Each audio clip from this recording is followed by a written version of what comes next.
What is up, guys? Welcome back into the YouTube channel. So I'm currently at work and we have a fun, little project that I'm going to bring you guys along for. We're going to be changing the thermostat in a 2014 Chevy Silverado today. And I'm just going to kind of show you guys how to do it. It's quite simple on these newer generation GM trucks. It's very straightforward. So without further ado, let's go ahead and jump on in. I'll show you guys exactly what to do. All right, guys, so we have the hood popped on the 2014 here. And like I said, this is pretty straightforward. It's very simple. This is the V6 model. The thermostat mounts right here on the driver's side of the motor. What we're gonna end up doing is taking the plastic intake off, which it's just screwed on right here. Get a flathead, pop that off. We will take it off and set it aside. And then there's 3 bolts that hold the actual thermostat itself on.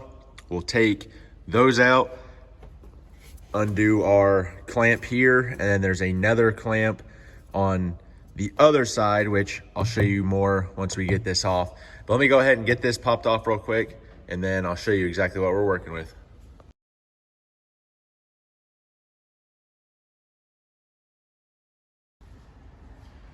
All right, guys, so I got the plastic intake off. I forgot to mention there is a little clip back here you got to pinch and pop off. It's just like a breather tube.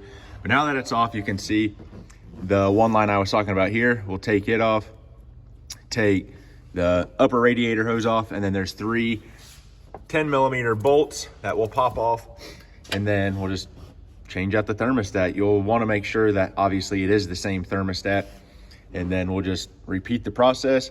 Put the new one on, tighten it down, put the upper radiator hose on, put the little, I'm assuming it's a vent hose right here, back on. One thing I don't like about these is these clips here, especially once they get rusty and stuff, they can kind of be a pain in the butt. So we'll see if they break or anything.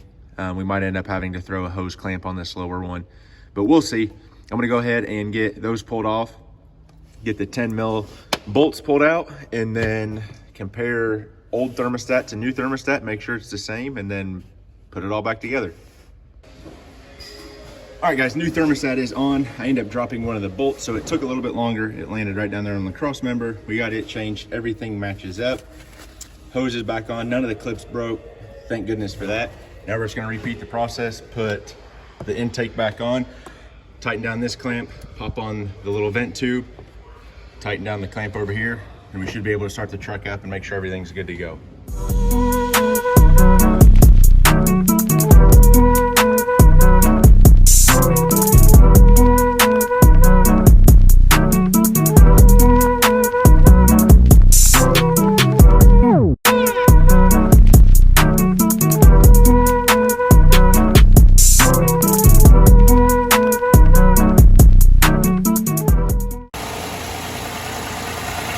Truck's running, we have no leaks, which is good. Obviously we have a little bit of steam coming off from where you pop those hoses off.